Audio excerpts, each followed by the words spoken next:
সঠিক ইসলামী শিক্ষা না থাকার কারণে, ইসলামটাকে না বোঝার কারণে আমরা দিনটাকে সঠিকভাবে পালন করতে পারছি।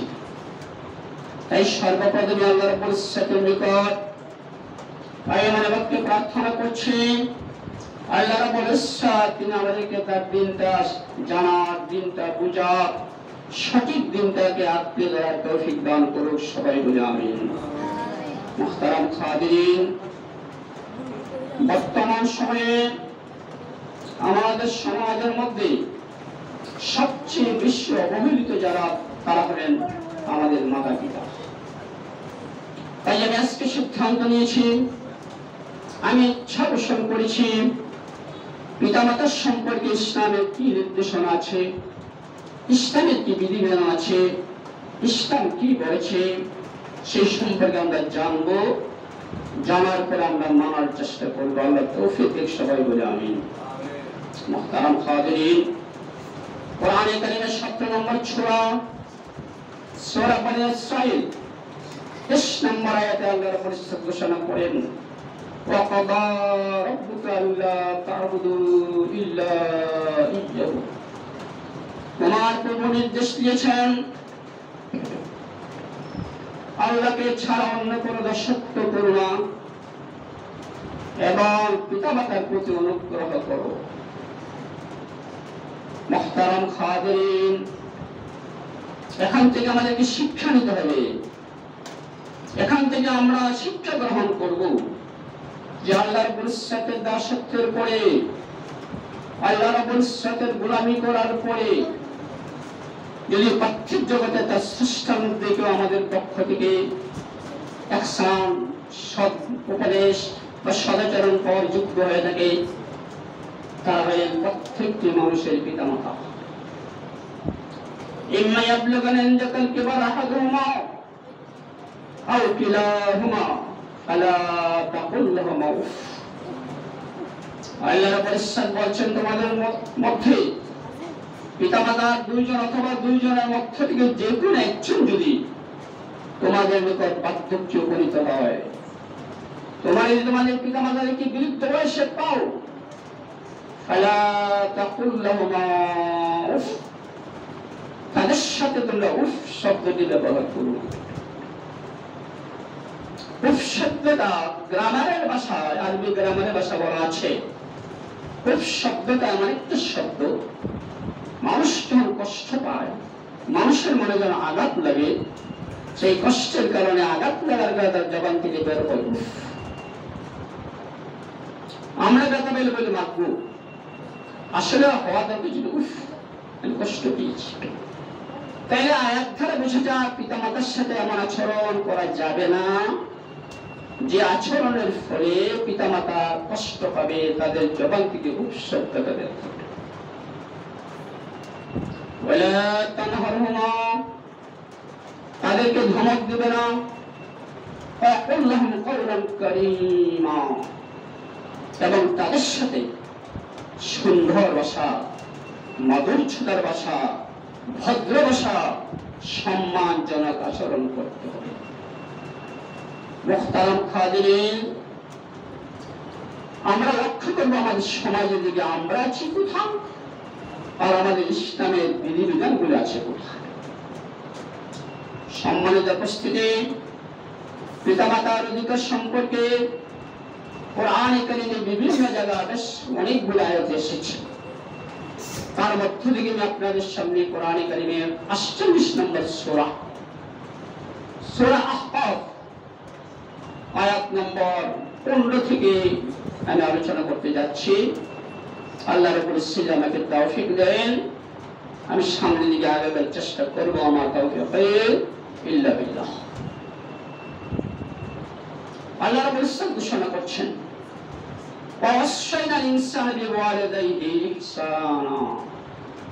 ওয়াসাইনা, আমি আদেশ করছি, ইনসানা মানুষদেরকে, বিওয়ালিদাইহি তার পিতামাতার ব্যাপারে।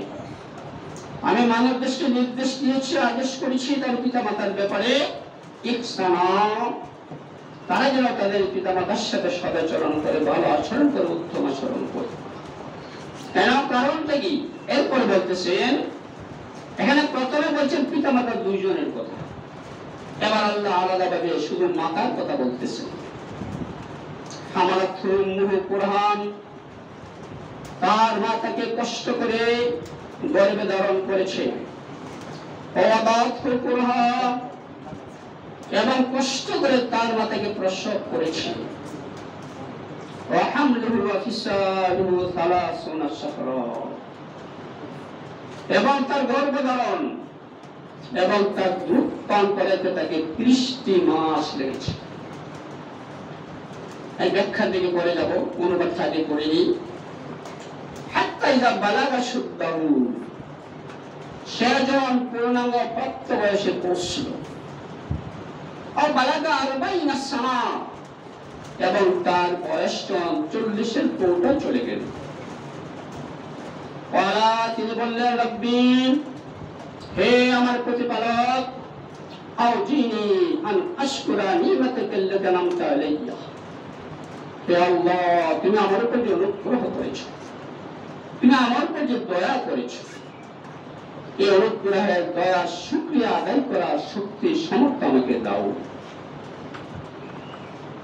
ওয়ালা ওয়ালিদাইয়া, এবং আমার পিতামাতার উপর তুমি যে অনুগ্রহ করেছো, দয়া করেছো, তার শুকরিয়া আদায় করার তৌফিক আমাকে দাও।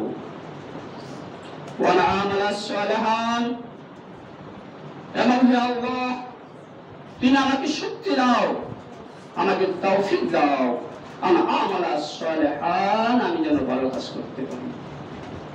তারদাহু, এমন ভালো কাজ যে ভালো কাজটা তোমার কাছে গ্রহণযোগ্য। ওয়াসলিহ লি ফি যুররিয়াতি, আমার সন্তানের মাধ্যমে আমি যেন সুখে থাকতে পারি, সেই ব্যবস্থা তুমি করে দাও। ইন্নী তুবতু ইলাইকা, আমি তোমার কাছে তওবা করছি, ক্ষমা চাচ্ছি। ওয়া ইন্নী মিনাল মুসলিমিন, আর আমি স্বীকার করছি আমি মুসলমানদের অন্তর্ভুক্ত, আমি একজন মুসলমান। মুহতারাম হাজিরিন, এই আয়াতের মধ্যে আমাদের অনেক কিছু জানার আছে, অনেক কিছু শিখার আছে, অনেক কিছু বোঝার আছে। হাদিস শরীফে এসেছে, আর আবি হুরায়রা রাদিয়াল্লাহু তাআলা আনহু ক্বালা ক্বালা রাজুলুন ইয়া রাসূলুল্লাহ মান আহাক্কু বিহুসনি সাহাবা, দিলেন কোন সাহাবী, বিখ্যাত রাবী হযরত আবি হুরায়রা রাদিয়াল্লাহু তাআলা আনহু থেকে হাদিস বর্ণিত।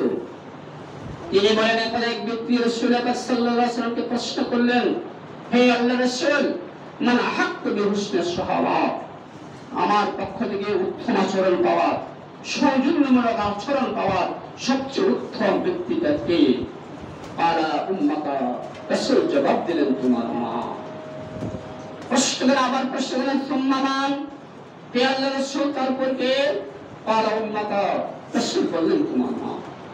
আবার প্রশ্ন করলেন, সুম্মা মান, হে আল্লাহর রাসূল, তারপর কে? আলা উম্মাকা, তোমার মা। প্রশ্ন করে আবার চতুর্থবার প্রশ্ন করলেন, সুম্মা মান, তারপর কে? আলা আবাকা, তোমার পিতা। মুহতারাম হাজিরিন, এই হাদিস থেকে আমরা শিক্ষা নিলাম, পিতার চেয়ে মায়ের মর্যাদা 3 গুণ বেশি। হয়তো পিতারা রাগ করতে পারেন যে আল্লাহ রাব্বুল ইজ্জত ইনসাফ করেছেন, তিনি ইনসাফ করেন নাই, মায়ের মর্যাদা 3 গুণ বেশি দিয়েছেন, আর পিতাদের মর্যাদা 3 গুণ কম দিয়েছেন। না, আল্লাহ জালেম না, তিনি জুলুম করতে পারেন না। ইন্নাল্লাহা লা ইউযলামুনা ফাতিরা, আল্লাহ বিন্দু মাত্র জুলুম কারো উপর করেন না। এই হাদিসের ব্যাখ্যা আয়াতের ভিতর আছে। মা সন্তান জন্ম দেওয়ার ক্ষেত্রে এমন 3টা কাজ করেছেন যে 3টা কাজের মধ্যে পিতার কোনো ভূমিকা নাই। 1 নাম্বার, হামালাতুহু উম্মুহু কুরহা, তার মা তাকে কষ্ট করে গর্ভে ধারণ করেছে। এই যে গর্ভ ধারণ করার কষ্টটা একমাত্র মাতাই ভোগ করেছেন, তার মধ্যে পিতার বিন্দু মাত্র কোন অংশীদার নাই। যদিও বাংলাদেশের মূর্খ নারীরা তারা সমান অধিকার দাবি করছে, তাদেরকে সমান অধিকার দিলে এটা এমন হবে না যে সন্তান 10 মাসের মধ্যে 5 মাস পুরুষের গর্ভে থাকবে আর 5 মাস নারীর গর্ভে থাকবে, এটা কোনোদিন সম্ভব না। এই যে গর্ভধারণের কষ্ট, এই ক্ষেত্রে একমাত্র মাতার ভূমিকা আছে, পিতার কোনো ভূমিকা নাই। নাম্বার 2,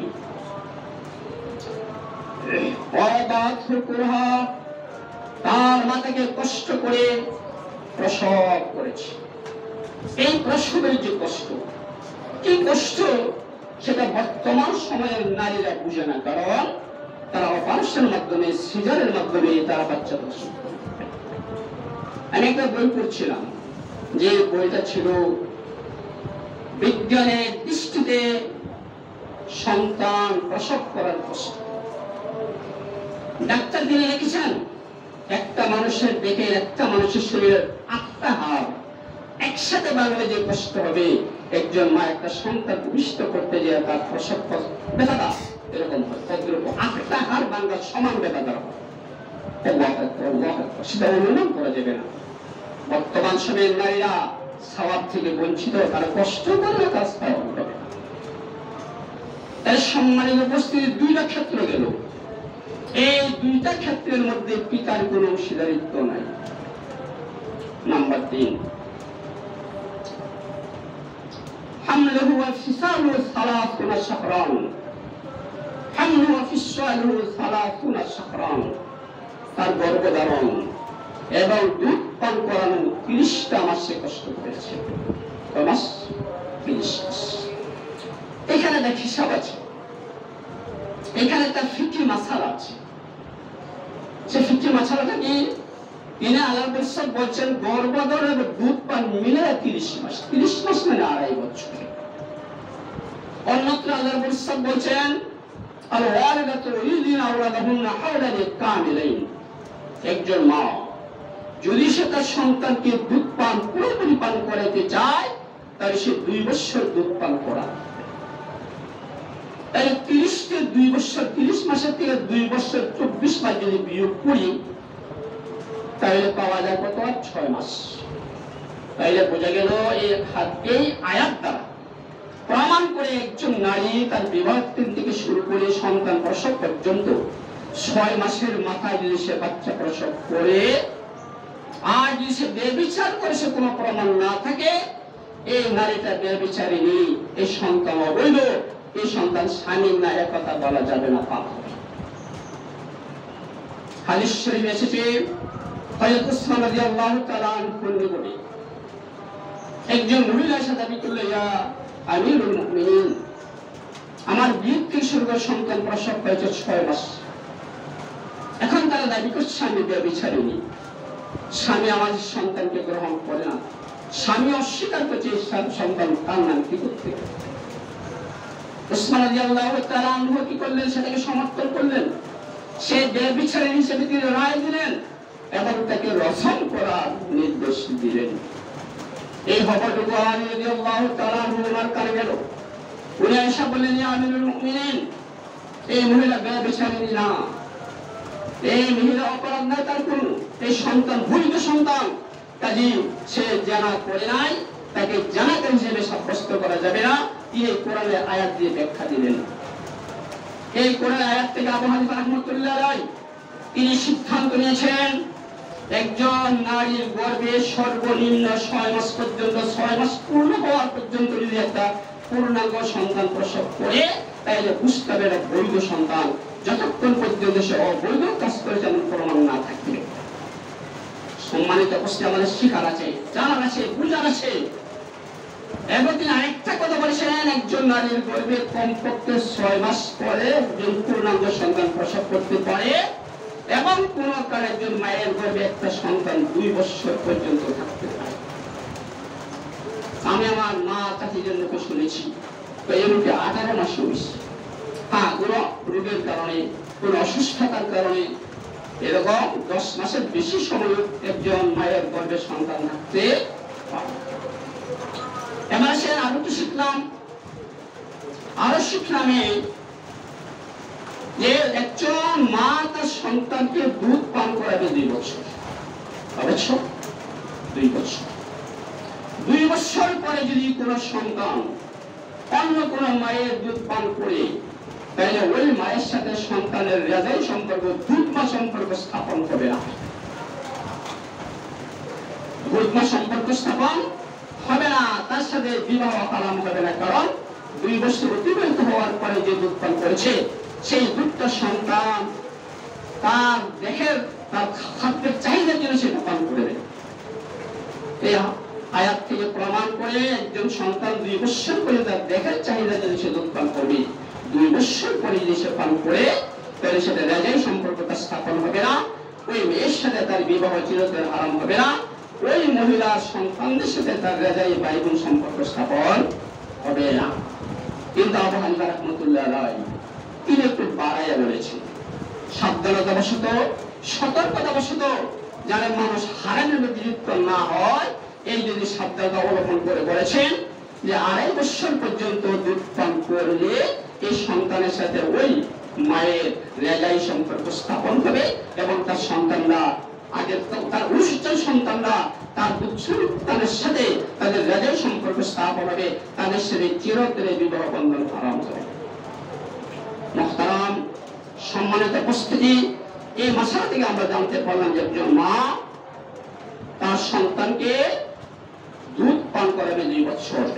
আরো জানতে পারলাম একজন মা সর্বনিম্ন 6 মাসের মধ্যে পূর্ণাঙ্গ দেহ বিশিষ্ট একজন সন্তান প্রসব করতে পারে, তার উপর মৃত্যু অপবাদ দেওয়া যাবে না, তাকে ব্যভিচারিণী বলা যাবে না, যতক্ষণ পর্যন্ত ওই লোকটা সম্পর্কে ব্যভিচার করেছে সে খারাপ মহিলা প্রমাণ না থাকবে, ততক্ষণ পর্যন্ত ধারণা করলে পাপ হবে, গুনাহ হবে। এই গুনাহ থেকে আমাদেরকে বাঁচতে হবে। সম্মানিত উপস্থিতি, আরো শিক্ষা পেলাম, ক্বালা রাব্বি আউজি'নি আশকুরা নি'মাতাকা আল্লাতী আন'আমতা আলাইয়া ওয়া আলা ওয়ালিদাইয়া ওয়া আন আমালা সালিহান তারদাহু। আল্লাহর বর্ষাদের কামনা করতে হবে, হে আল্লাহ তুমি আমার উপর আমার পিতামাতার উপর যে নিয়ামত দিয়েছো, যে অনুগ্রহ করেছো, এই নিয়ামতের অনুগ্রহের শুকরিয়া আদায় করার তৌফিক তুমি আমাকে দান করো। কারণ আল্লাহর বর্ষাদের হুকুম ছাড়া, আল্লাহর বর্ষাদের রহমত ছাড়া একটা মানুষ কোন কাজই করতে পারে। হাদিস শরীফে এসে বড় সেটা হাদিস, আপনার স্যান্ডেলের ফিতা ছিঁড়ে গেছে, সেই ফিতাটাও আল্লাহর বর্ষাদের নিকট দাবি করতে হবে। আপনি প্রশ্ন করতে পারেন, আমার পকেটে টাকা আছে, আমি বাজার থেকে ফিতা কিনে আনবো, আর ফিতা আমি নিজে জুতার মধ্যে লাগাবো, আল্লাহর কাছে চাওয়ার প্রয়োজনটা কি? সম্মানিত উপস্থিতি, আপনি যে বাজার পর্যন্ত হেঁটে যাবেন, শক্তি লাগবে, সেই শক্তিটা দিবে। আপনি যে ফিতা কিনা জুতার মধ্যে লাগাইবেন হাত দ্বারা, সে হাতে শক্তিকে দিবে। এই জন্য সর্বাবস্থা আল্লাহর পরিষদে করে চাইতে হবে। ক্বালা নবী সাল্লাল্লাহু আলাইহি ওয়াসাল্লাম, রাসূল সাল্লাল্লাহু ঘোষণা করেছেন, ইযা সাআলতা ফাসতাইজ বিল্লাহ ওয়া ইযা ইসতাআনতা ফাসতাইন বিল্লাহ। যদি কিছু চাও একমাত্র আল্লাহর কাছে যাবে, তুমি যদি প্রার্থনা করো একমাত্র আল্লাহর কাছে করবে। কিন্তু সম্মানিত উপস্থিতি, আমরা রাসূল সাল্লাল্লাহু আলাইহি ওয়াসাল্লামের সেই হাদিসটা আমরা পড়ে গেছি। আমরা চাই হাজা বাবার কাছে, গাজা বাবার কাছে, ল্যাংটা বাজার কাছে আমরা চাই।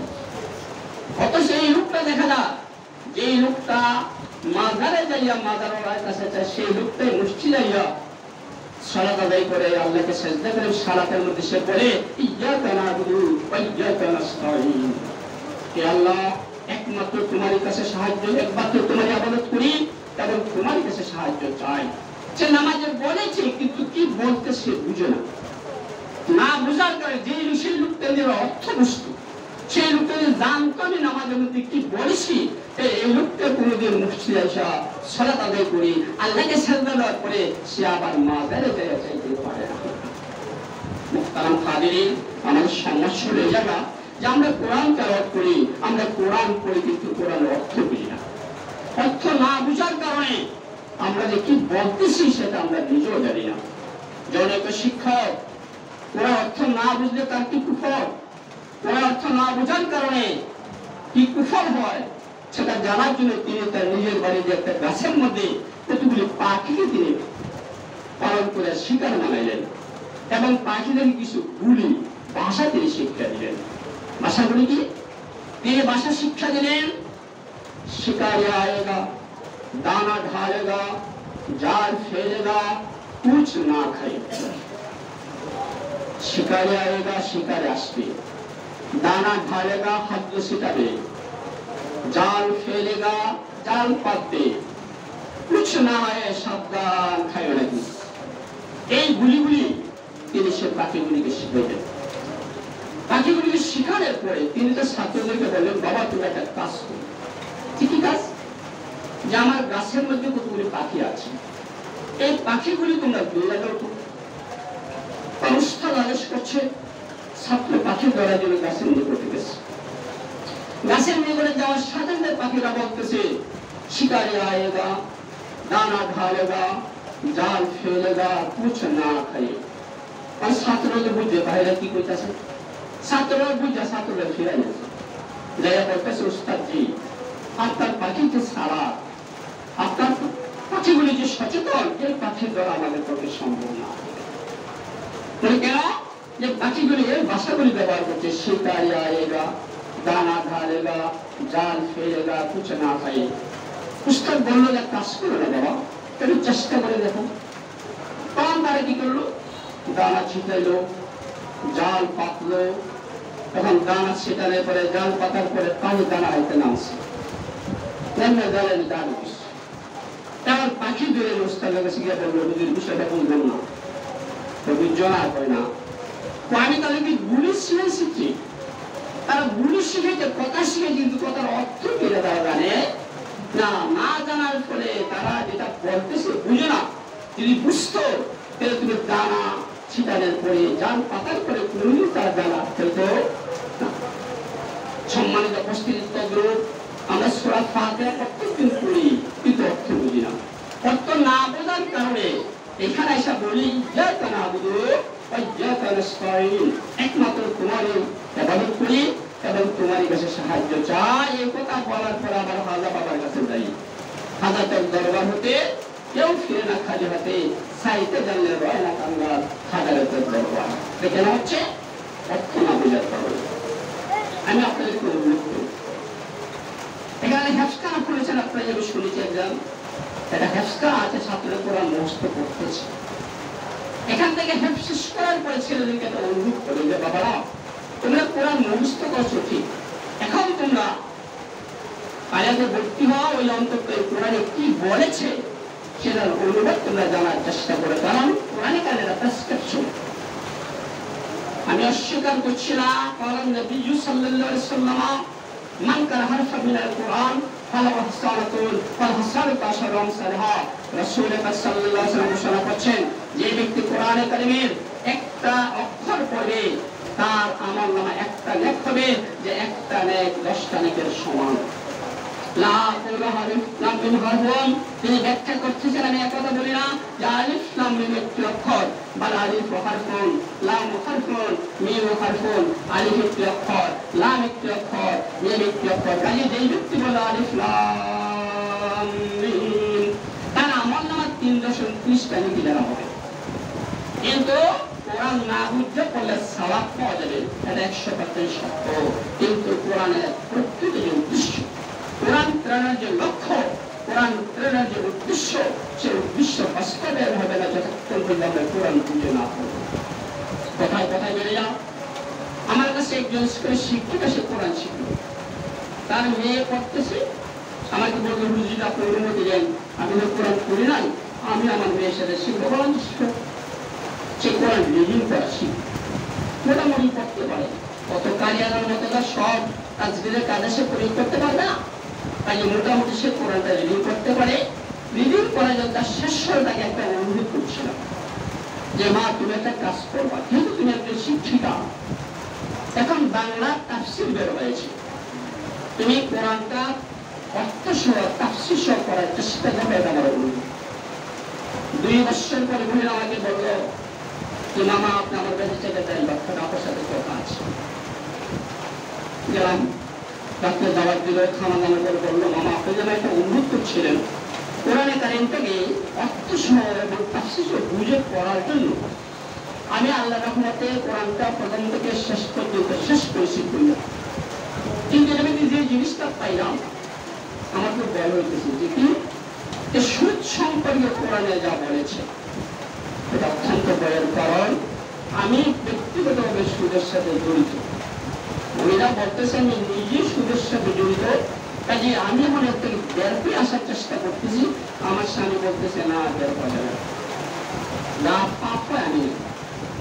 এখন আমি কি করতে পারি?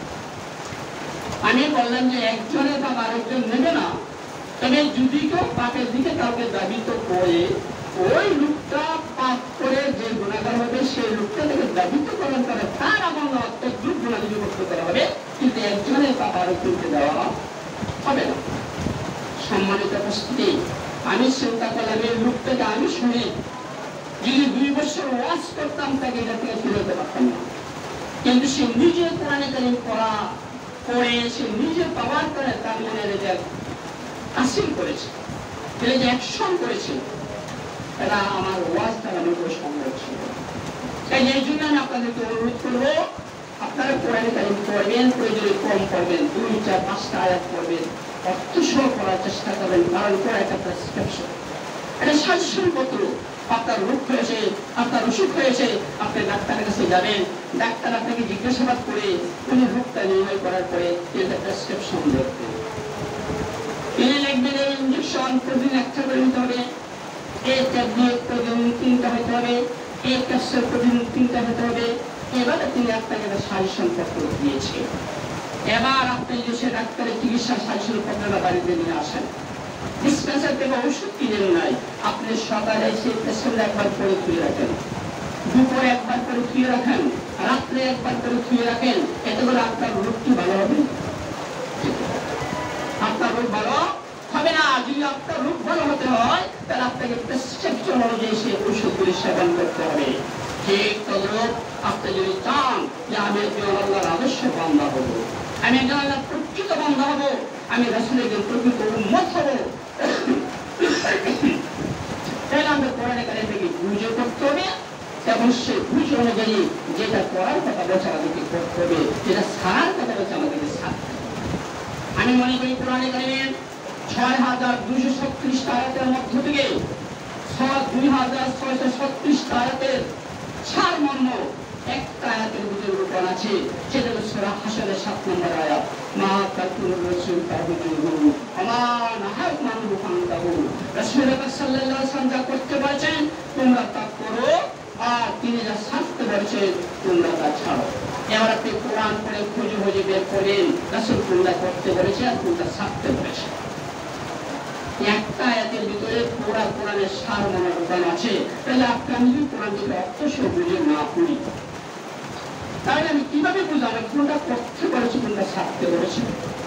মুহতারাম খাওয়াদিন, এই কোরআনে কারিমে আমি যে আয়াতটা পড়ছিলাম সেটা আরেকটা আছে, তিনি আরেকটা জিনিস দাবি করছিলেন, কি করেন?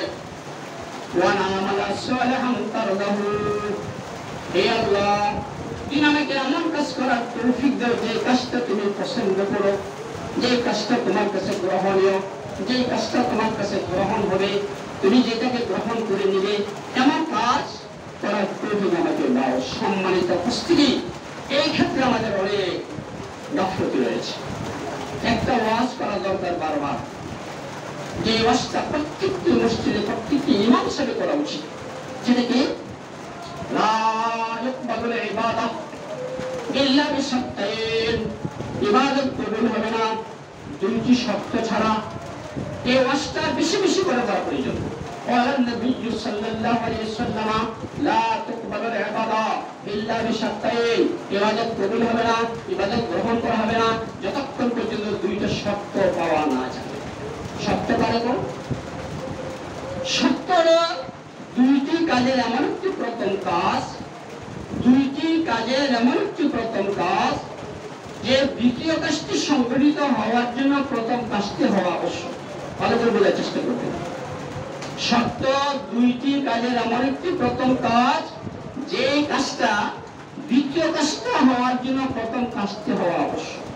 তাহলে আমি ইবাদতটা আল্লাহর দরবারে কবুল করব, যদি আমার ইবাদতটা আল্লাহর দরবারে কবুল করতে আমি চাই, তাহলে আমাকে 2টা শর্ত অবশ্যই পালন করতে হবে। নাম্বার 1, আল ইখলাসু বিন-নিয়াত, আমি ইবাদতটা একমাত্র আল্লাহর সন্তুষ্টির জন্য করব, অন্য কোনো ব্যক্তির খুশির জন্য নয়, অন্য কোনো ব্যক্তির সন্তুষ্টির জন্য নয়, অন্য কোনো ব্যক্তির রাজামন্দির জন্য নয়। নাম্বার 2, মুতাবিআতুন রাসূলিল্লাহ সাল্লাল্লাহু আলাইহি ওয়াসাল্লাম, কাজটা সেভাবে করতে হবে মুহাম্মদ রাসূলুল্লাহ সাল্লাল্লাহু আলাইহি ওয়াসাল্লাম কাজটা যেভাবে করেছে। এই দুইটা শর্ত পাওয়া না গেলে ইবাদত কবুল হবে না। কাজেই বর্তমান সময়ের কিছু কাজ যেগুলো জীবনে করেন নাই, অথচ আমাদের দেশের মানুষেরা, মুসলমানেরা ইবাদত হিসেবে সওয়াব পাওয়ার আশা সেইগুলিকে করছে। তার মধ্যে একটা উল্লেখযোগ্য ইবাদত হলো মিলাদ এবং কিয়াম। তার মধ্যে একটা উল্লেখযোগ্য ইবাদত হলো পীরদের দেওয়া জিকির, বানানো জিকির।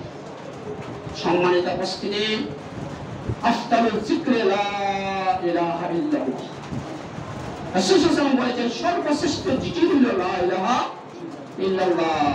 তাহলে বোঝা গেল সর্বশ্রেষ্ঠ জিকির লা ইলাহা ইল্লাল্লাহ। কিন্তু এই সর্বশ্রেষ্ঠ জিকিরটা করতে গিয়ে আমাদের বাংলাদেশে পীরেরা যে পদ্ধতি গ্রহণ করেছে এটা রাসূলের পদ্ধতি না। সেই পদ্ধতিটা কি? সমস্বরে করতে হবে, তার আগে নিয়ত করতে হবে আমি আমার কালবের দিকে মুতাওয়াজ্জিহ আছি, আমার কাল যারা পিসার কাবলা উচ্ছিল হয়ে আল্লাহ তাআলা আরশের দিকে মুতাওয়াজ্জিহ, আল্লাহ তাআলা আরশ থেকে আমার কলবে লা ইলাহা ইল্লাল্লাহ জিকির আসুক, আমার কলব অতি মহব্বতের সাথে লা ইলাহা ইল্লাল্লাহ জিকির করো। এই কাজটা রাসূলের সুন্নাহ। নাম্বার 2, আল্লাহ কোরআনে কারিমে বলেন উযকুর রাব্বাকা, তুমি তোমার প্রভুর জিকির করো ফি নাফসিকা, নিজে নিজে, তাদাররুআন ওয়া খিফাতান, ভীত সন্ত্রস্ত হয়ে নম্রভাবে, দুরা জাহরি মিনাল কওলি, অনুচ্ছ্বাস করে, তাহলে আওয়াজ করে করা যাবে না। এই আয়াতের ব্যাখ্যায় এক হাদিস শরীফে এসেছে, রাসূল সাল্লাল্লাহু আলাইহি ওয়াসাল্লাম সাহাবী বর্ণনা করতেছেন, আমার একদা রাসূল সাল্লাল্লাহু আলাইহি ওয়াসাল্লামের সঙ্গে পাহাড়ের মধ্যে উঠতেছে, উপরের দিকে উঠতে বলতে হয় আল্লাহু আকবার, আল্লাহু আকবার, আল্লাহু আকবার, নিচের দিকে নামতে বলতে হয় সুবহানাল্লাহ, সুবহানাল্লাহ, সুবহানাল্লাহ। সাহাবা বলতেছে আমরা পাহাড়ের উপর উঠতেছিলাম আর আমরা তাকবীর করতেছিলাম আল্লাহু আকবার, আল্লাহু আকবার। একদিনের তাকবীর আওয়াজটা একটু বড় হয়ে গেল, রাসূল সাল্লাল্লাহু আলাইহি ওয়াসাল্লাম বলেন ইনবা নাফসা, তুমি তোমার নিজকে নিয়ন্ত্রণ করো। তুমি যাকে ডাকছো ওয়া লা গায়বন, তিনি অনুপস্থিত না এবং তিনি বদির না। যাকে ডাকছেন তিনি অনুপস্থিত না, তিনি বলি না, তিনি খাট্টার না, যে শুনেন না। এই যে রাসূল সাল্লাল্লাহু আলাইহি ওয়াসাল্লামের দেওয়া বিধানকে লঙ্ঘন করি, তার তরিকাকে পরিবর্তন করে নিজের মঙ্গল মতো আপনার যা মনে চায় তাই করবেন, সেটা ইবাদত না। আপনার কাছে আমার কাছে ইবাদত হতে পারে, আপনার কাছে আমার কাছে ভালো রাখতে পারে, কিন্তু হাদিস শরীফের ভাষ্য অনুযায়ী সেটা ইবাদত না, ইবাদতের নামে আগাছা। এই জন্য বলতেছে 40 বছর বয়সী সে লোকটা আল্লাহর কাছে এই আবেদন করি, আল্লাহ তুমি আমাকে এমন ইবাদত করার তৌফিক দাও যে ইবাদতটা তোমার কাছে গ্রহণীয় হবে। আর আল্লাহর কাছে ইবাদত গ্রহণীয় হওয়ার জন্য শর্ত হলো দুইটা। এই দুইটা শর্ত যে ইবাদতের মধ্যে পাওয়া যাবে না, মনে রাখবেন যে দুইটা শর্ত ইবাদতে পাওয়া যাবে না সেটা ইবাদত না, সেটা ইবাদতের নামে আগাছা। সম্মানিত উপস্থিতি, আর তিনি বলছেন কি ওয়ান আমারা সালিহান তাল্লাহু ওয়াসলিহ লি ফি যুররিয়াতি, এবং আমার সন্তানকে এমন করো এই সন্তানদের কারণে যেন সুখী হতে পারে। এখন সন্তানরা পিতা মাতা সুখী না, এখন দেখা যায় রাস্তায় যে লোকে ভিক্ষা করছে, তার গায়ে জামা নাই, সাদা জামা, সে চলতে পারছে না। আর কি জিজ্ঞেস করছে মুরব্বী আপনার কোনো সন্তান নেই তো? বাবা রে, সন্তানের কাছে বলি না, সন্তান আছে, তারা আমাকে দেখে না। তাই আমরা আল্লাহর কাছে দোয়া করতে হবে, আন আসলিহ লি ফি যুররিয়াতি, হে আল্লাহ তুমি সন্তানদের মাধ্যমে আমাকে সুখী করো। অন্যত্র আরেকটা আছে, রব্বানা হাব লানা মিন আজওয়াজিনা ওয়া যুররিয়াতিনা কুররাতা আয়ুন, রব্বানা হে আমাদের প্রতি বরকত, হাব লানা আমাদেরকে দান করো, রব্বানা হাব লানা যুররিয়াতান মিন আজওয়াজিনা ওয়া যুররিয়াতিনা কুররাতা আয়ুন, হে আল্লাহ তুমি আমাকে এমন সন্তান দান করো, আমাদের এমন স্ত্রী দান করো যে সন্তান, যে স্ত্রীকে দেখলে আমার চোখ করে জ্বলে যাবে। কিন্তু আমরা দুভাবে করি না। আর আল্লাহ আমাদের কেমন সন্তান স্ত্রী দেয় না। প্রত্যেকটি ঘরে ঘরে সন্তানদের থেকে কষ্ট পাচ্ছে, প্রত্যেকটি ঘরে ঘরে স্ত্রী স্বামীরা ভক্তি হচ্ছে। কারণটা কি? আল্লাহ বলছে তোমরা আমার কাছে প্রার্থনা করো, আমি তোমাদের প্রার্থনা কবুল করবো। সম্মানিত উপস্থিতি, সামনে আর বাসছি না। আল্লাহ রাব্বুল ইজ্জত আমাদের সকলকে তার সঠিক দিনটা জানার, সঠিক দিনটা মানার, সঠিক দিনটা বোঝার তৌফিক দান করুক। সবাই বলে আমিন। اللهم اجعلنا من التوابين واجعلنا من المتطهرين. بارك الله لكم في القرآن العظيم ونفعني إياكم بما فيه من الآيات والذكر الحكيم. أقول قولي أستغفر الله لي ولكم ولسائر المسلمين والمسلمات والمؤمنين والمؤمنات برحمتك يا أرحم الراحمين.